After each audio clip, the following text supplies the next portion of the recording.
Know your patient, know their preferences. Little things like if they're religious or not can help with the way you communicate with them. You don't have to agree with how they think, but you do need to be cognizant of it. This might sound absolutely ridiculous, but basic things like your name. My OBGYN, when I got pregnant with my daughter, I had been her patient for 4 years. My legal name is not Kayte, but she had obviously called me Kayte for 4 years. As soon as she told me that my daughter had gastroschisis, she reverted to my given name, which was on her chart.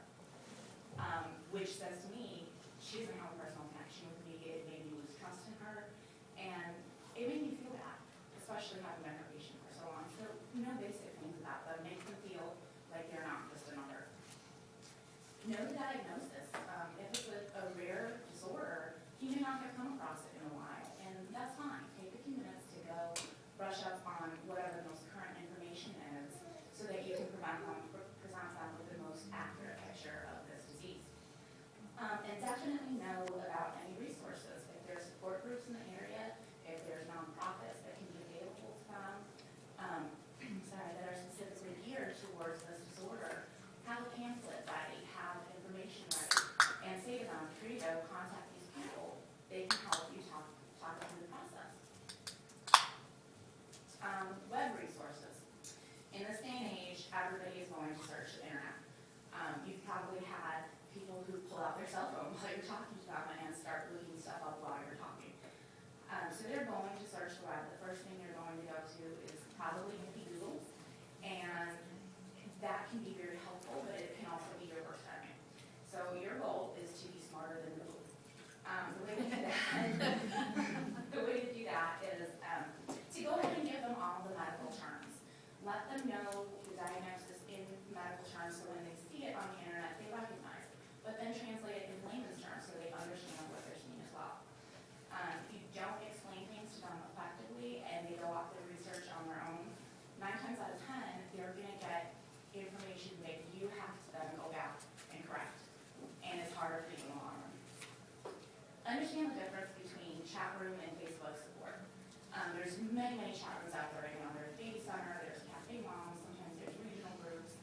And the dynamic in a chat room, people may not actually know each other. They're just basically behind the screen. And it's going to be a lot more argumentative. You're going to get a lot more conflicting views. And it may actually confuse the patient a lot. Or the family, I guess, parents. It can be a huge source of support and information, but it can also be a giant source of conflict.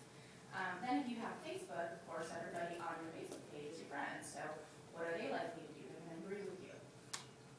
Which is wonderful for support, and it's nice to know your friends love you. But if you're wrong in the first place, and you have 50 of your friends saying, you're absolutely right, don't tell that after that, it presents you with a giant problem. So you need to be aware of those. I did find, just looking on the web, there's a website called foreprenatadiagnosis.com. And I found it to be very helpful and non-biased. It was very comprehensive. It provides information for carrying to term, terminating, all kinds of things in the NICU. I found it to be very helpful, so I think they have a really great brochure that you might want to be aware of. Whenever you're supporting family, you want to be sure that you're providing ethical support. First of all, acknowledge their fears. This is a terrifying experience for them. Sometimes you just need somebody to give you permission to be afraid. You need somebody to go, it's okay to cry. It's okay to feel what you're feeling. Go ahead and be that person who acknowledges that they care. One thing you want to be careful of is not saying, I know what you're going through. Unless you have a child or a family member with the exact same diagnosis, you don't know what we're going through. You want to be empathetic and say, I understand that you're scared, I understand that you're afraid, but be very cognizant of your wording. If you don't have an answer, admit it. My pediatrician, actually, one of the many reasons I chose her, I asked her how she would deal with various gastroschisis complications. And she said, I haven't seen that since my residency, but I have so-and-so that I can go ask. And I really appreciated her honesty, and it made me trust her more to know that she could say, I don't know everything. Parents are going to have a lot of questions. When they come up with the what-ifs, have a solution or two ready if you can. Be careful not to give them more information than they've asked for, though. They may not have thought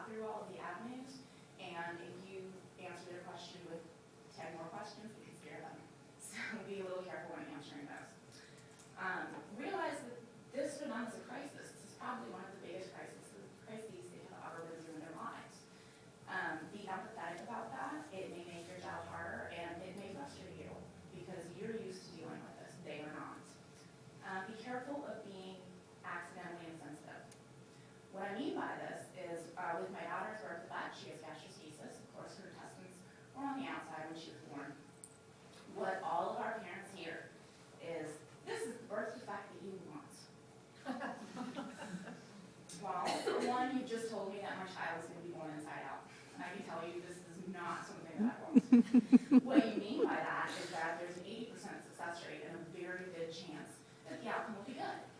That's a whole other way to say the exact same thing that doesn't upset me. So be very cognizant of your wording. Present all the options. Of course, the parent has the opportunity to hear your term. They have the opportunity to terminate. They have multiple decisions to make along the way. Lay them all out for them, and if they negate one or they're very averse to it, drop it. Don't push it. A few organizations to be aware of that are really wonderful. One is called Inspiration Through Art. It used to be called the Littlest Heroes Project. And what they do is provide free photography sessions to families of children who have had some sort of adverse medical experience. It gives them a chance to feel like they're a normal family for a day and have some really nice memories, and it's a very positive experience.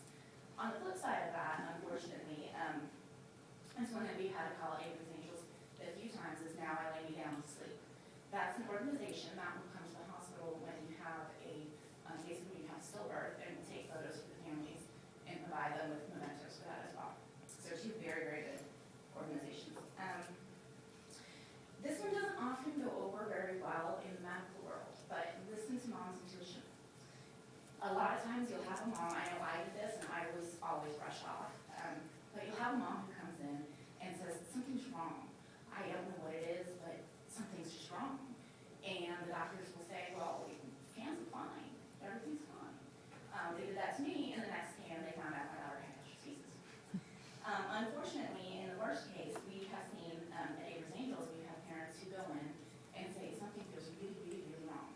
And they say everything's fine, and 2 days later, we have that baby. So obviously, you cannot base medical decisions based on feelings, but if mom feels really, really strongly, pay attention.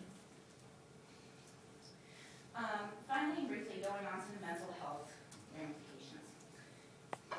Let's see. You want to be proactive. You want to initially refer them to a mental health professional or a social worker. And the reason to do this is because it can stop depression before it starts. You want to explain to the family that this is something you're doing as a proactive measure. It's not something that's wrong with them. It's not their fault. It's something you would do for anybody and everybody to make sure they're getting the proper quality of care. And if there's support groups available, provide them to them, help connect them. Talking with other parents who've been through the same thing that you have can really lessen the sense of isolation and can help them make sense of everything that the doctors are telling them. And in the long run, it makes your job a lot easier. This is a time of a lot of fear and confusion for them. Again, be very careful with the way you're speaking to families because their trust in their medical team is essential in making sure everything goes well. They might be upset by healthy pregnancies or healthy children and wonder what they did wrong. I know Kristen touched on this a little bit, but we will always, always blame ourselves. You can say, 100 times over, it's nothing you did, and we'll wonder if it's, like Kristen said, if it's the hot shower we have. Couple that with the judgment of others.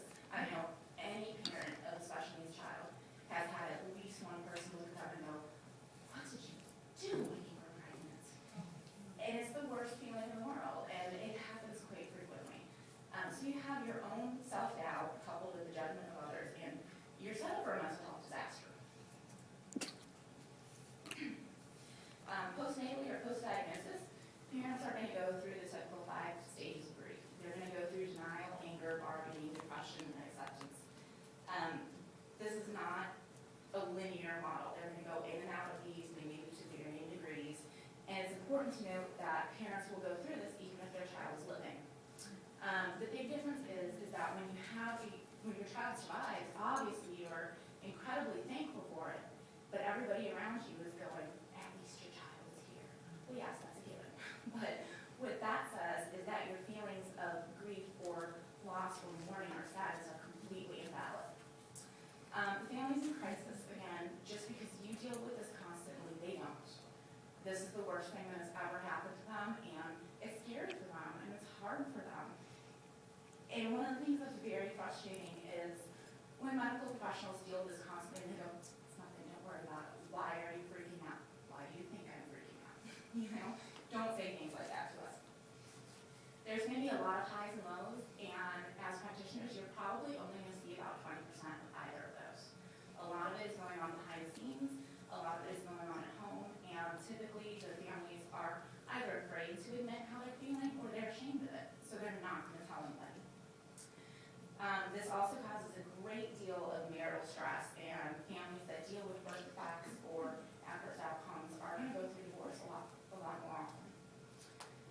Then there's a difference between the NICU or the ICU and home care. When you're in a hospital situation, obviously it's very high stress.